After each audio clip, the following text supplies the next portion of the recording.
All right, guys, this is going to be kind of a raw video. It's not going to be edited real well.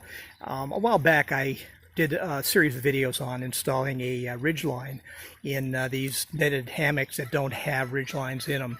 And it's a very simple procedure, but I've had a few people that have asked questions about it. And most recently, a gentleman named Derek has contacted me, emailed me, and we've chatted back and forth. And I was going to send him a photograph of some issues or some things that I wanted that I did on it. And I think it's better just to do it this way. And I'll post it and everybody can see it. And take it for what it is, guys. It's just going to be a junk video. It's not going to be anything that's polished or anything. Anyhow, what I've got is a Ridgeline, which we attach up in this area here. And then run it through, cutting a hole in the netting here. Now, one of the things that Derek's video showed was his hammock. This section of the hammock actually set a lot lower, but we need to get this area here where we're going to attach the Ridgeline. We need to get it at or above the net. Okay, so in his case, what he's going to need to do, what I did on this one here, because this one here originally we had the carabiner right about here. What I've done is extended this, okay, and when I extend this out here, I'm able to get this thing up where I need it to go. Now, what I do to locate this Ridgeline to keep it from dropping down, continuously dropping down, is I will actually tie a knot, just an overhand knot, in the upper end of the continuous loop here. I don't want to really put it on here. I have a few I've tried putting it on the beaners, and they're fine, but it gets kind of tangled up there, and then if you ever take the beaner off, then everything's a mess.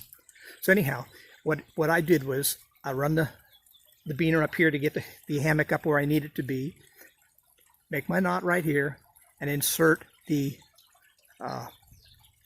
Ridgeline in it. Now, I'm using a paracord Ridgeline, and I know a lot of guys are going to say, oh, it stretches and all this stuff, and sure it does, but it's cheap, quick, and easy to get a hold of, and I compensate for the stretch. You know, what I do is on this end here, I make it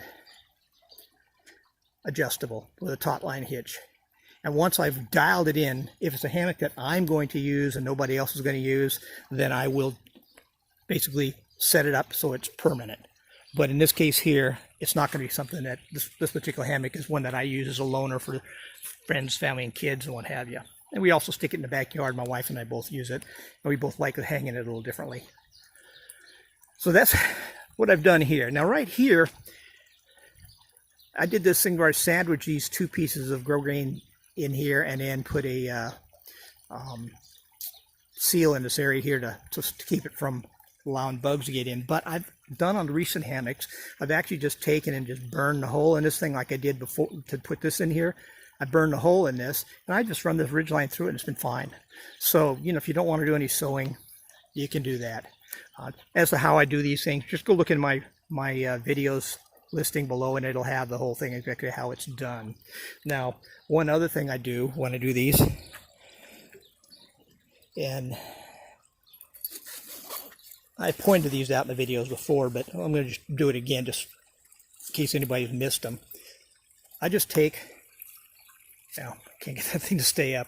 I just take one of these bags, and this particular one is a mesh type bag. Down in the bottom corner, I just take a soldering iron and put a hole in it. You could get a screwdriver and heat the screwdriver up and just stick it down there. It'll melt that. Then I just run the Ridgeline through it and just lay it over the Ridgeline, and now I've got myself a little quick, easy, cheap organizer. Now, looking at the pictures of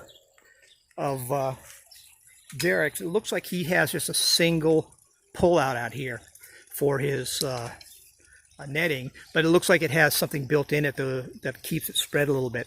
In that case, you're going to have this wire, rope, which goes all the way up to the tree, and you can continue to do that if you want.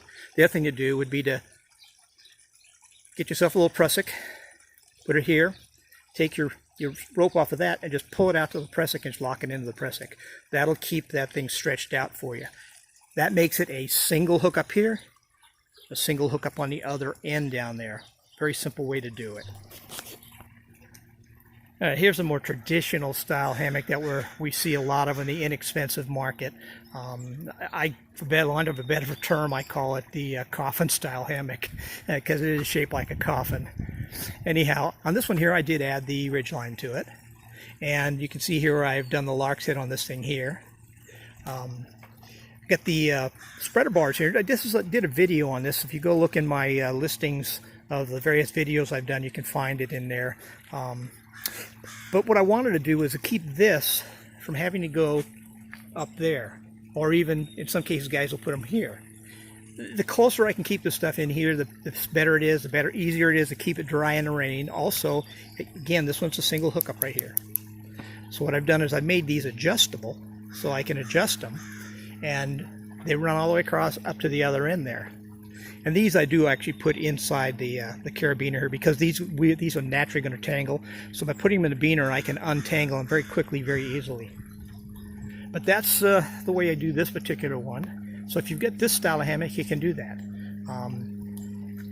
You could also do, as I will show you in the next one, you can make a modification to have this where this will be pulled up here and the netting, the line will go through here. And I'll show you that one where you can make it more like the newer style hammocks that a lot of us are getting.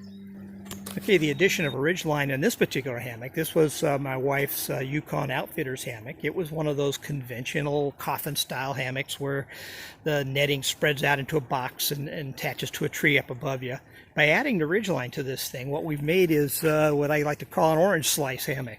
It's shaped like a slice of an orange, and which is something that is more desirable. It seems like most of us are leaning towards those type of hammocks, and by doing this modification to this, I've been able to convert it to that for her. She likes it this way. However, she's been upgraded to a different hammock, and I can't remember the last time she's used this thing. But it's just another option you can do with the Ridgeline. You can actually make it into this type of hammock, and that is by installing this Ridgeline through here very close to the end. Always be sure to keep enough slack here so you don't tear it out, but by putting it close to the end here, then you can get this style of hammock, and if that's more desirable to you. Another thing I do, I changed the way that I've attached the Ridgeline to this loop here. Instead of just tying it in there and making it somewhat permanent, what I'll do is I'll take, and I'm using a larger rope here so I can give you a sample and you can see it a little better. And I got, on this one, I got just an overhand knot. I'll get a different knot here, whatever knot suits your purpose. But what I do is I'll take it and run the Ridgeline through this loop here. Just sort of lark's headed over the top of this thing. Now you can see it's locked in, but serviceable. If I need to take it off or change it, if I don't like the Ridgeline I'm using, what have you, I don't have a real hassle getting things apart. I can just slide it right off of it. Well, that last method is of attaching the Ridgeline to the end there is what I've been using now on the latter ones I've been doing, and it works very, very well. And I like it because I can take the thing off and disconnect it if I want and service the end, the continuous loop or whatever I need to do with it. I hope this helps you, Derek, and anybody else that wants to look at it. Hope that helps them. Got any questions? Feel free to just ask me.